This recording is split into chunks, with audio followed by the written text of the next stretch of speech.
and welcome to Getting to Know ACS with Tracy and Jasmine. So today we're going to be talking about the Exceptional Family Member Program, which is EFMP, with Mr. Andre Williams.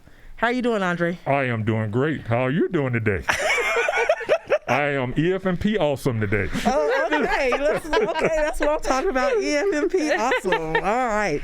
So, Andre, just so we can get started, what is EFMP? Well, it's a Exceptional Family Member Program. All right. Say, for instance, it's designed for any dependent that has any type of medical, educational, developmental disorder to receive any types of intervention. And that could include any type of therapies, any type of counseling. So we have to make sure those dependents are identified so they can actually, be enrolled into our program. And it is a mandatory program. Okay, so you're talking about it's a mandatory program. Yes, it is. So I know just from past experience that there is definitely a stigma with people being enrolled in EFMP. Yes, it is. Because a lot of times soldiers are under the impression that if they have a family member in that program, that is going to mess with their career. Right. So what do you have to say about that? Well, that's a stigma that I'm trying to change, because I can understand, with the soldiers' point of view, we're trying to, make sure that they want to make sure they go into actually do the assignments where they kind of enhance their career. But I always look at it like this. You want to make sure your family members are taken care of. So if they can't receive those services wherever they're trying to go to, then, that's one of the things you just have to deal with. And of course, we have a lot of installations right now, unfortunately, that don't have the services, depending on which installation you're trying to go to, even overseas. So it all depends on what type of service they require. So that's one of those things we're trying to educate more, so the family members can, understand that, those services are not always available at that installation they're trying to go to, but it's ways to work around that for us, making sure dependents are enrolled into the program so they can try to, HRC can kind of work with them to try to get them a better assignment. Okay. So when you're talking about being enrolled, so what are some of the things, because you're saying, services. Right. So what are some of the things that you're looking for? What are some things that people would be enrolled in EFMP for? Right. What kind of diagnosis? I can tell you one is for asthma. Right. That's like one of the common ones. And it's not so much the actual diagnosis sometimes, because that people don't understand that. It's sometimes also the follow-up care and the frequency of care.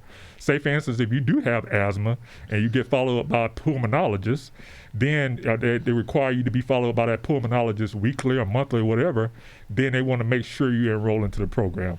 And I can tell you, anytime, if you're getting seen by a specialist, and you're at least being seen at least twice a year, then you're probably going to be enrolled into the program. Okay. And so they have to make sure that specialist is available at your current duty station, and also is available at the new duty station also. At the gaining duty station. Right. Okay. So asthma is one type of thing. So what's another one that is big? Big is, I would say, as far as arthritis is also a big one. Of course, cancer is a chronic one, so that you're going to be enrolled for that one. Okay. Right. And I could tell you a real huge around here, we have a lot of kids enrolled for ADHD, autism. So I can tell you right now, that's going to be always enrolling for that one. Now, another thing you need to understand also, not just medical diagnosis you're going to be enrolled for, also going to be education. Okay. So if your child receive any type of services through the school, they're going to actually be enrolled through education also. So they're going to make sure those services, once the child is in school, they can actually, be in place on the individual education plan. And what that does is make sure that the school system is aware that this child might have autism, ADHD, and to make sure they kind of placed properly in the school setting in the rooms, and make sure they got the actual devices or whatever that child may need available in that school system. Okay, and I'm glad you brought that up about the school system and the individual education plan, which is an IEP. Right. So if I have a student, like if my child has an IEP, and I feel like the school is not meeting that IEP, where does EFMP play any type of role in that? Well, the thing is, what we do, we have system navigators in place, and what they do is they non-clinical caseworkers, and they kind of can advocate for the family member, because sometimes the whole IEP process, especially when they first get evaluated into the program, it can be a little bit difficult. so they can sit in on the meetings or whatever, so they can get a better understanding of what can be done for that child. And right now, I can tell you, it's very difficult right now because a lot of the children under those IEPs, or I call them IFSPs, and that's an individualized family support plan that's from 0 to 3.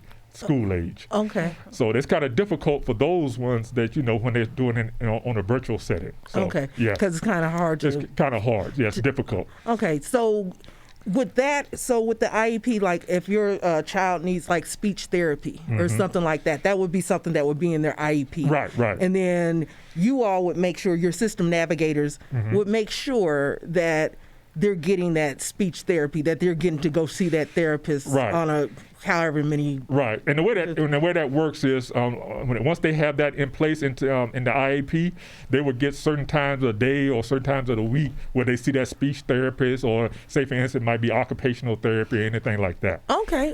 So that's all in part of that IEP. Okay. And it kind of breaks it down as far as how many minutes per week or whatever. So. Okay. Yeah. All right. So can you clarify, because I see a lot of confusion within the EFMP program.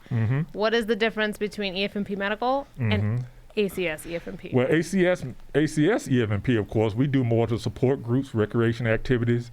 We kind of do a lot of referrals, like I was saying before. But the actual EFMP medical, they actually do their enrollments. Okay, so say for instance, if it's somebody that needs to be enrolled into the program, they will process the paperwork. Okay, once that dependent actually has to go to their primary care manager, or sometimes that primary care manager, if they see a diagnosis that they're not comfortable with, for us diagnosing them with, they will refer them out to a specialist. Okay. Then that specialist will fill out the paperwork. So then once all that process is complete, then they would take that paperwork back to EFMP Medical. Then they would process and get them enrolled into the program. So it's a huge difference between ACS EFMP and EFMP Medical. And that's one of the things we're trying to educate about right now, because a lot of people, a lot of dependents, and some of the soldiers also don't understand the difference between the two. So okay, we're trying to get that word out there. So I just want to repeat that medical is the one that enrolls you. Right. Do not call ACS to get enrolled. Okay. But you know what? It's okay though if they do call, because actually, since I have that experience too, and we also do the referrals. So it's not a big thing if they do call. Okay. It doesn't hinder us if they do call. So yeah, if you do call and you want some information about EFMP Medical or whatever, of course we're going to pass you along and we get you point you in the right direction who you need to talk to. Because you were on the medical side before you came over to the good side. Right. No, I'm just playing. Yes. I've been blessed on the good side. The ACS side of the house. Okay. So in your program, of course, it's yourself. You're the coordinator for the program. Right. And then you have how many, when you are fully staffed, of course, how many navigators do you have? We have 4. You have 4 navigators. And then you have... we got a specialist that should be coming on board within the next month or 2. Okay. So hopefully we can get them also on board so we be fully staffed then. And then you have a educator. Yeah, we got a new educator on board now. Okay. So she's still in the learning process. Yes. We lost one of our good educators just yesterday. So. Oh, okay. So yeah, she PCS. So yeah. So what is this new educator's name? Jasmine Davis. And her phone number is... I do not know my phone number yet. Look, you said she just started yesterday. She just started yesterday. Yeah, but she's going to play a vital role because she's going to be giving a lot of the classes and things like that. She's going to be doing the levy briefings and some of the other classes we have on part of our program. So okay, so let's talk about that. I know you don't know what exactly you're going to be doing, Jasmine, so I'm not going to put you on the spot. Thank you. But okay, so you said classes and then like special events and stuff like that. So what are some of the things that you guys do to help support the ACS community? I mean the Fort Bliss community. Right. I can tell you what our biggest one is also our Cancer Walk and a Special Olympics. Oh, yes. Yeah, the Special Olympics, normally that has happened in the wintertime. Of course, with the COVID, we had to cancel this year. So hopefully we can get that back up and going next year. But that is a huge event around here. So And that's every winter, right? yes, every round. Yeah, January or February time frame. Okay, So okay. yeah, and the council walk is normally done in the summer. So right now we had to cancel that because of the uncertainty of COVID. Right. So we didn't want to be of course a spreader. So of course, we just went ahead and canceled that. And for these events, can anybody support? Yes, yes. Anybody. We have actual people that kind of vendors that we actually talk to for us supporting our events like that. So yeah, anybody can support those though. Okay. Yeah, more support the better. Exactly. Yeah. So, okay, so you mentioned Special Olympics, and I know you guys are big on recruiting coaches. Yes. And, because Fort Bliss will have their own team. Right. And, actually Fort Bliss has had some really excellent athletes in the Special Olympics. We had one that went to nationals, or he went overseas to compete as well. I think that was 2 years ago. Okay. And then also you have smaller events though as well, right? Right. Like you'll do dances, that type of thing. Yeah, in movies. the Christmas ball. We used to have the Valentine dances with the soldiers, different things like that. We got a Easter Bunny photo shoot. We do things, help support the community. So right. So it's more, like I say, it's not only just the support groups, but we do have recreation activities also. We do work with Compadres Horse Ranch. Oh yeah. And for the Halloween event, we actually had something scheduled with them last October, but of course we had to cancel that at the last minute, where the horses were going to be decorated. Oh, okay, cool. Yeah, going to be more like a drive-through event. So yeah, we had a lot of things, prepared, but like I say, with the uncertainty of COVID, we had to unfortunately cancel a lot of the events also. And then when you guys do this, because you did mention, kids that may have autism and stuff. So a lot of times the programs that y'all are, the events that y'all put on are low sensory. Right. Right. So it doesn't get them to. Right. I don't know what the word is. Hyper or, I know, Be overstimulated. Yeah. That's it. Overstimulated. Right. So yeah. Okay. Right. So, it sounds like the EFMP program, even though they do have a stigma, that it's like, oh, this program is, I don't want to be in it. It's very beneficial to the family. Oh, yes, it is. And then it gives the family support system, because now I realize that it's not just me that's dealing with this, but there are other people, and you guys kind of connect those people together. Yes, and we have to. And the thing about it, it's all about readiness also. So, it's kind of heartbreaking, because I've seen this as a soldier too. You actually have a family member that hasn't been enrolled into the program, is unaware of, the criteria for it, and they go to a duty station. Then once they get there, they find out that they have someone that needs to be enrolled, that needs services, and they don't have services at that duty station. So they end up having to try to put in a compassionate reassignment. Oh, yeah. Yes, and then you end up, packing all your bags up, trying to get another assignment. So, trying to avoid that. So we want to make sure that everybody understand that this is a mandatory program, and if you meet that criteria, you need to be enrolled into the program. Right, and it's just for the benefit of your family. Right. Yeah. You want to make sure, and like you said, for readiness. Right. Because how are you as a soldier going to go off? Yeah. And then your family is not taken care of. Right, and that's just going to cause the soldier undue stress. So, right. That's and I know there's some parents that are on EFM where the parent is the dependent. Right. So they will could be in the EFMP program as well. Right. Yeah. And then it's nice because they do have the respite care. So if your husband or spouse does deploy and you're stuck by yourself and you just need, depending on the criteria, of course. Right. If you qualify for that program, they can go and help you. Look at you, Jasmine. You knew something over there. We got the new educator on board now. Okay. She about to teach some classes now. Okay. I was like, look at her. She's like, and you got respite care. Right? A lot of people don't know. But yeah, so do you want to talk a little more about the respite care and how that works? Yeah, because this is a temporary respite care is a temporary rest period for that family member that's taking care of the dependent. Right. So we actually have home care providers that come into homes and actually take care of those dependents that need those care. But the thing is, everybody has to understand that dependent has to be enrolled into the program. Right. So I can't just call you up and say, what, these kids is driving me crazy. Right. And what it is, we have a board set up for the ACS FMP, and they actually be boarded. If they meet the criteria, we have them fill out an application. Then once they get approved or disapproval, what we do is send it up to the CG for his approval. And then when they get approved, is there a cap on how many hours Yes. that they get to do respite care? Yeah, 25 hours.